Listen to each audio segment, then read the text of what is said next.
I've only been in sales, not even 4 years at this point. So, to be able to be recognized in that way from such a renowned top leader, I was blown away. Like, me, I don't know. But, it just shows hard work truly does pay off. And Hi, everyone. This is Rebecca at Close.io, bringing you our interview series featuring women in sales, where we find out how they grow and thrive both personally and professionally.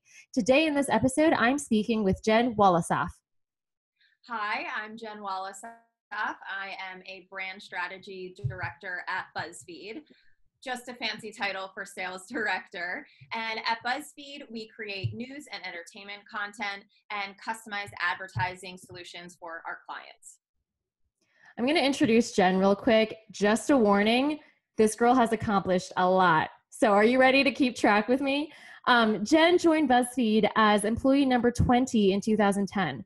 Where one of her many responsibilities has been managing, leading, and executing custom social advertising solutions to Fortune 500 companies. She's risen through various roles at Buzzfeed, having been the company's first account manager, their first ad ops manager, ad operations manager, and prior to that, she's been the winner of numerous awards. She is the first ever Buzzfeed Sales Award recipient to win the Greg Coleman's President's Award and the Doug Weaver's 212 NYC Digital Sales Excellent Award. And she's been awarded to BuzzFeed's Sales President's Club. And prior to BuzzFeed, Jen was a celebrity reporter for New York Daily News and a media planner for Group M. Woo! Thank you for that. What got you into sales and how did you learn the ropes? Sure. So it's definitely a good story.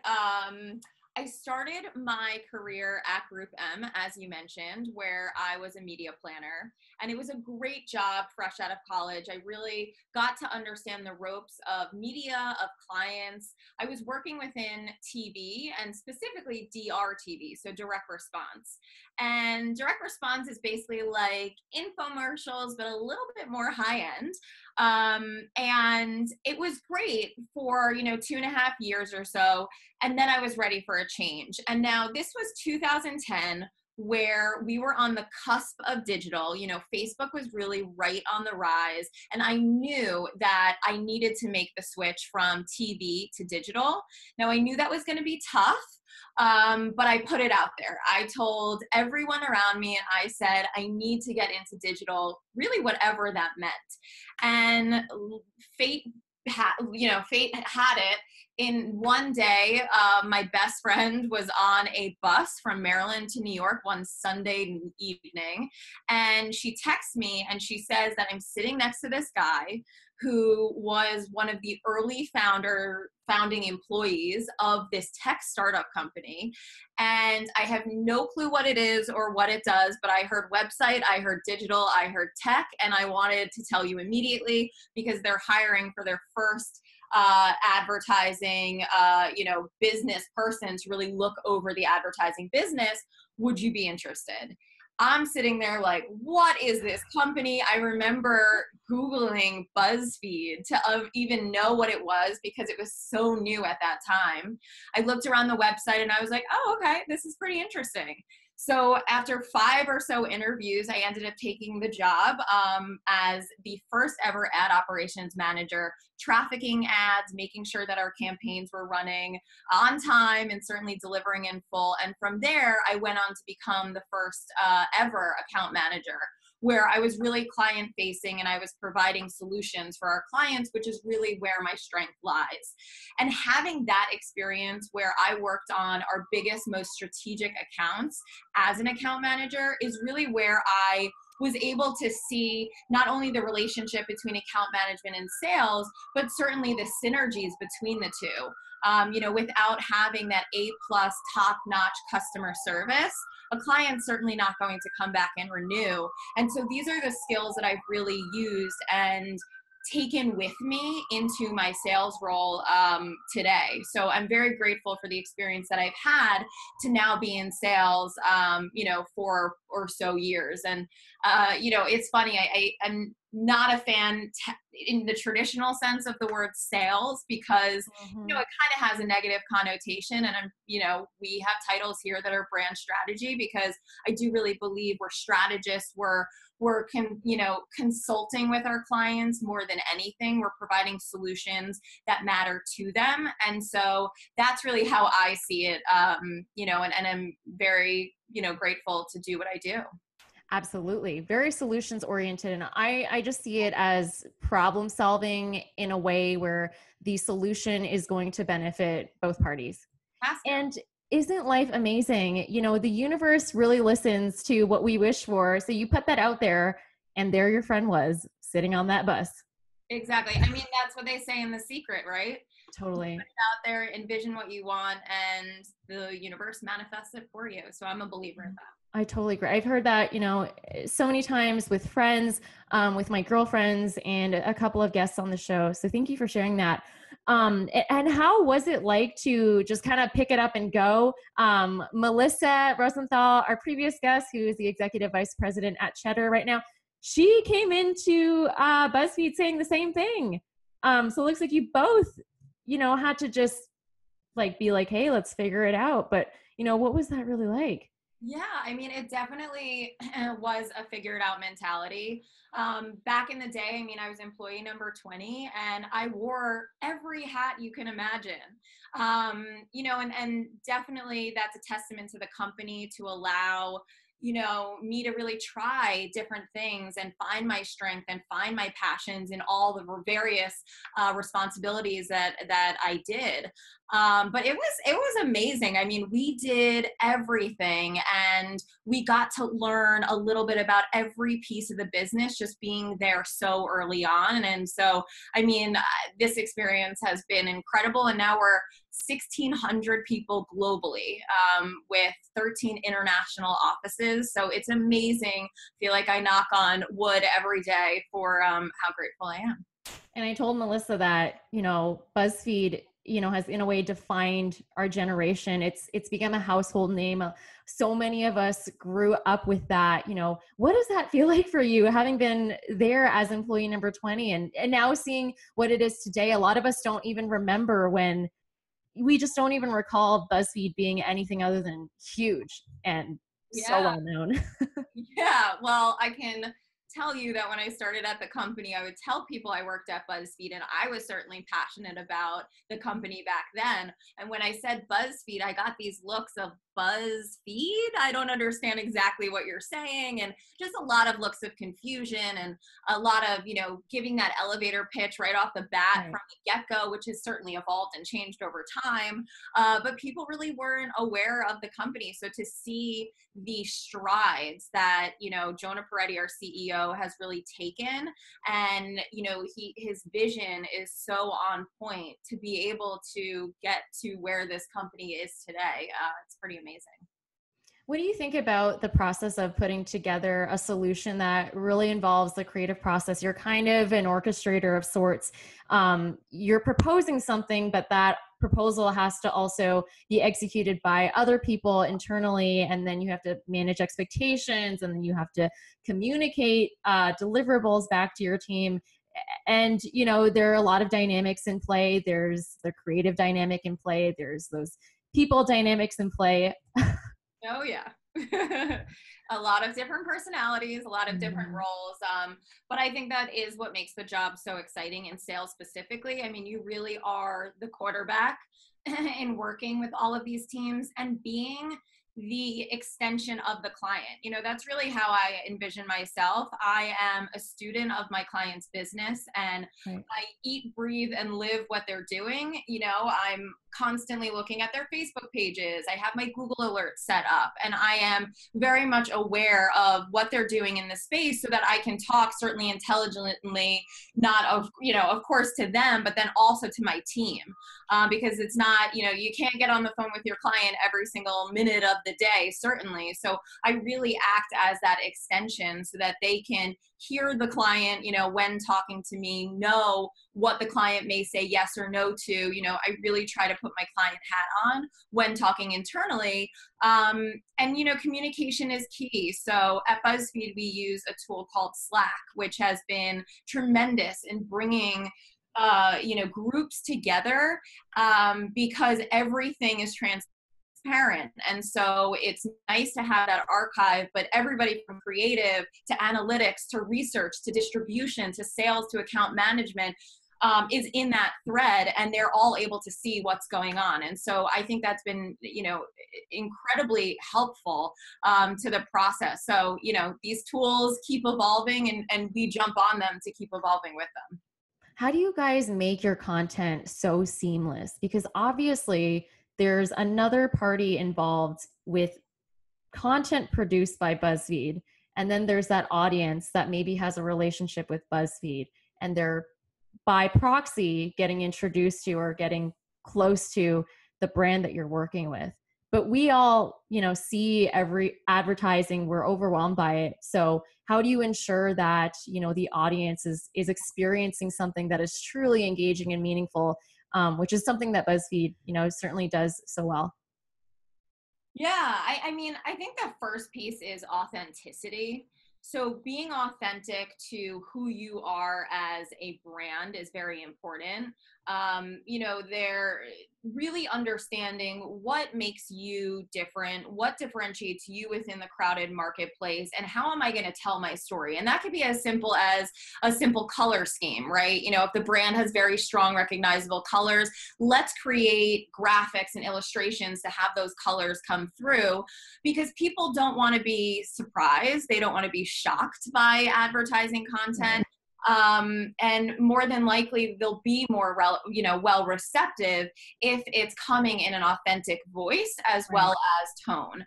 And again, it really is my job to be able to communicate that most closely to the creatives when they're putting this together, to make them feel like, yes, this is exactly the type of content that X brand would put out there on their own. Let's just say, we're adding a spin to it, and clients come to us because we have that relatable voice.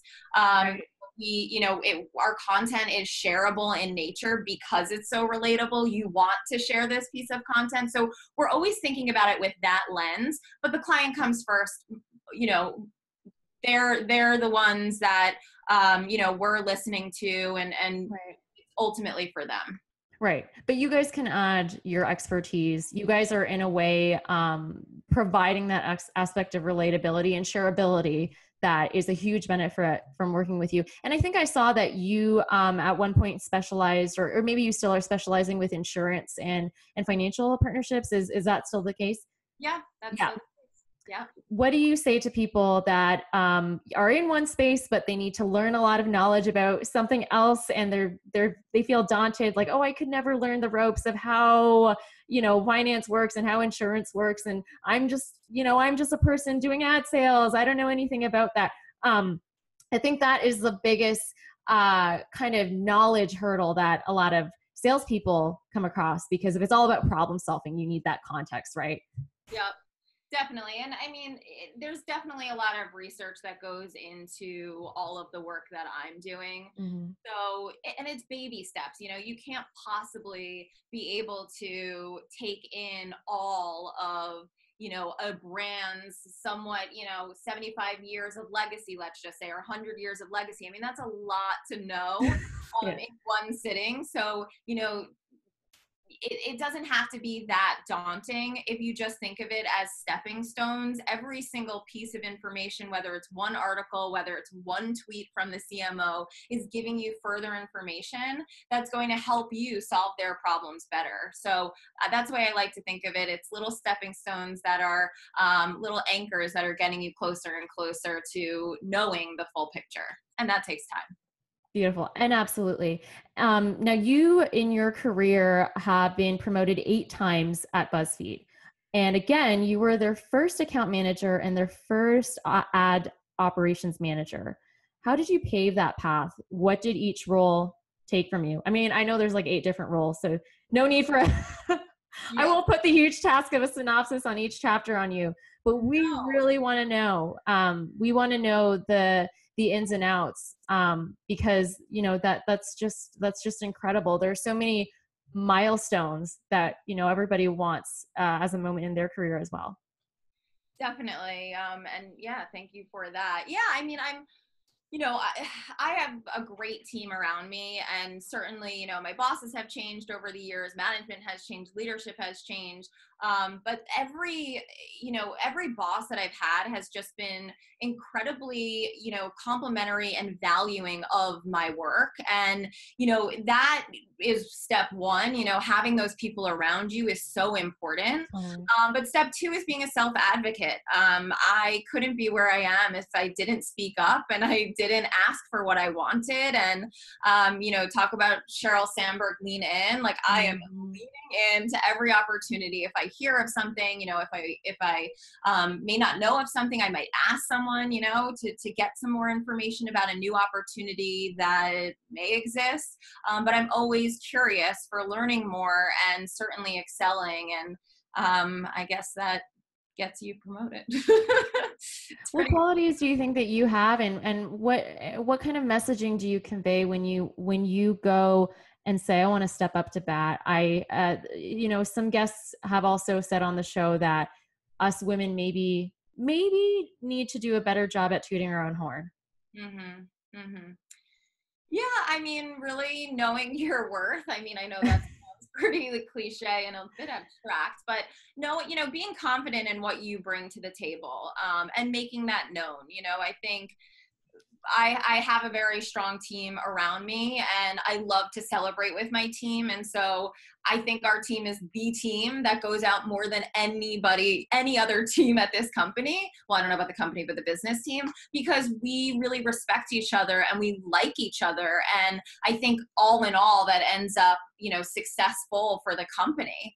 Just never be afraid. There's nothing to be afraid of, because at the end of the day, the only other option is no, and that's where you were the first time. So, if you just sat back. So there really is no bad answer. So speaking up, you can really only, I believe, get yes. So definitely. Yeah. Or maybe some feedback or some other ideas from your mentor. And if they're truly, invested in your growth, your well-being, in your performance, then, they'll be glad to hear that and say, okay, this is how we're gonna work on this agenda and execute on this vision that you've brought forward.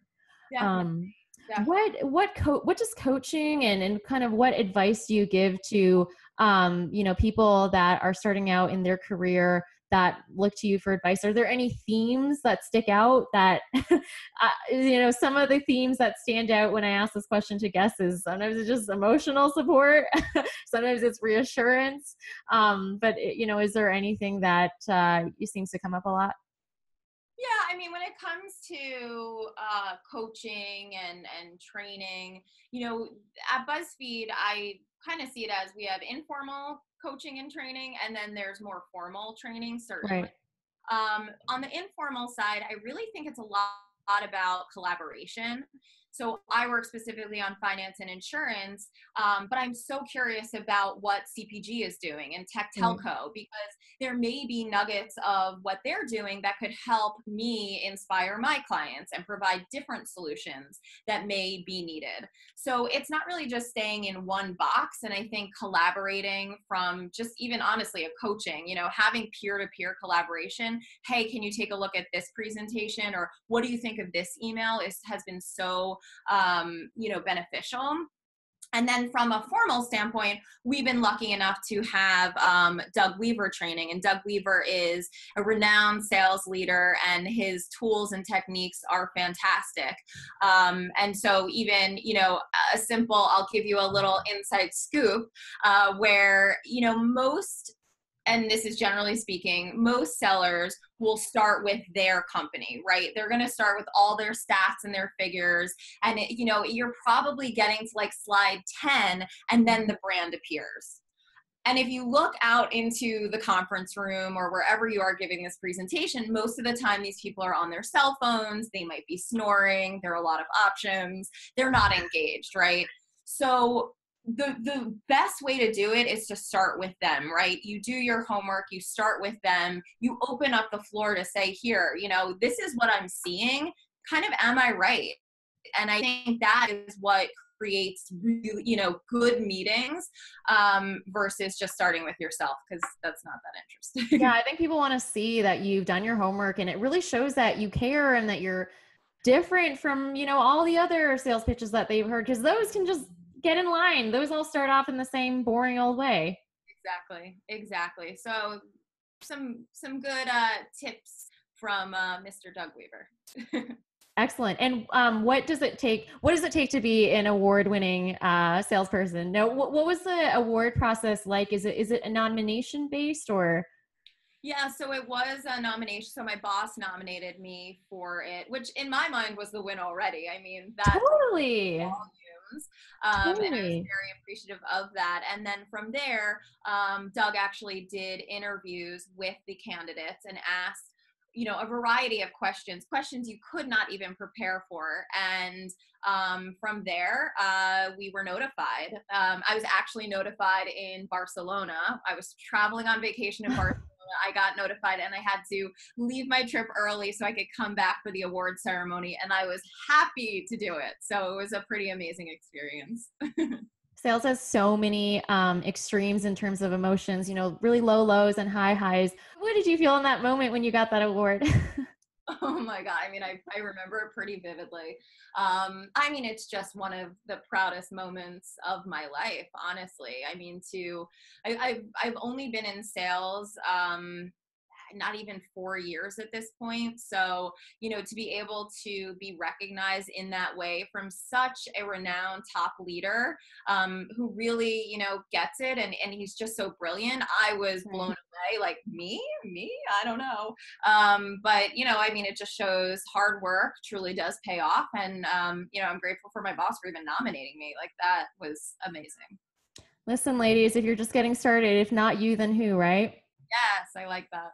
I mean, that'll probably be the headline for this episode is, something that captures how, you set out your intent right before you came into this industry, not having a formal sales background, and then receiving this award. I mean, I think that's a great testament to your journey and, knowing your worth. We need to put a Beyonce soundtrack on this or something.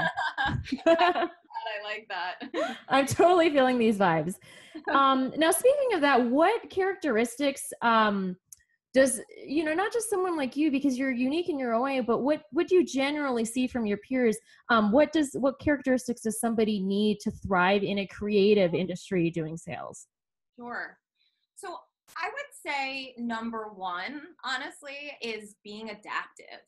I think, when I started at Buzzfeed, Instagram didn't exist. Video on Facebook didn't exist. Snapchat didn't exist. There's just so much that has evolved. Right. And that really is, to be able to understand these platforms, which is, creative in and of itself, to understand the data behind them, is really something that, I pride myself on, to really know the ins and outs, but being adaptive to really guide my own path to be able to withstand just a lot of, just a lot of change, honestly. Yeah. Seeing leadership change, my bosses change, that takes a lot on somebody. And, I've been able to really find my way.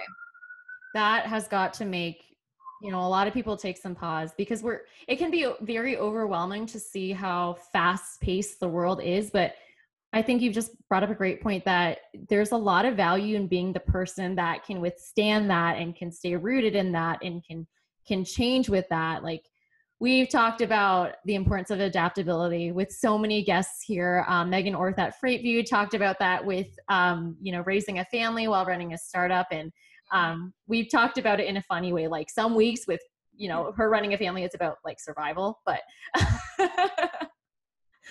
I can imagine. Yes, that's difficult. Yeah.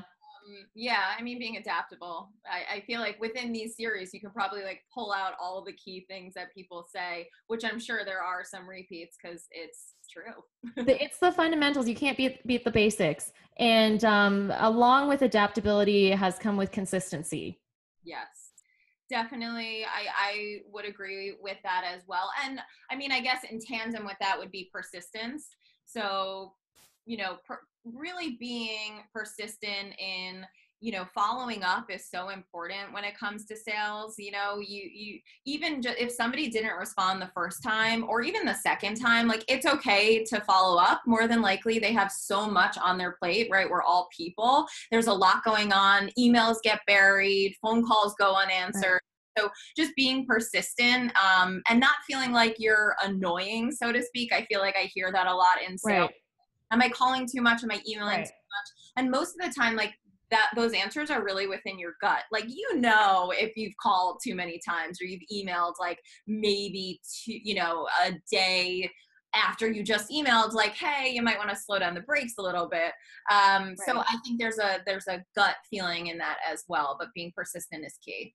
Yeah, that's another great piece of tactical advice. I agree. I think it's something that people look to sales as something very daunting and they feel like they need to overthink it. But, when people ask our CEO, Steli FD at Close.io, what he thinks of a certain subject line, he's just like, listen, like, just ask yourself, like, if you saw the subject line, like, would you open it? And you don't need to, like, he's like, just because I'm, the quote unquote sales expert or guru here doesn't override your human intuition. And people can be cut from any cloth of life to go into sales, because it is something so basic and fundamental. And empathy, consistency, adaptability, that's what us humans thrive off of.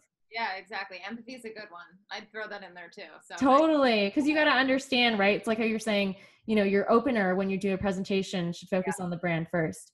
exactly. I want to go back to one of your first roles in your career where you were a celebrity interviewer. So Jen had the opportunity to interview Meryl Streep, Kelly Ripa, Miley Cyrus, Cindy Crawford, Cindy C. Oh my goodness, girl crush right there. Barbara Walters and Mary J. Blige. So interviewing is both an art and a skill, as far as I've learned in hosting and producing the series. So tell me, what did you learn from that experience of being a celebrity reporter?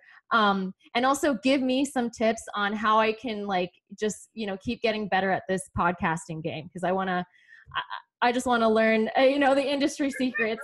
You're great. Oh, thank you. I'm definitely impressed.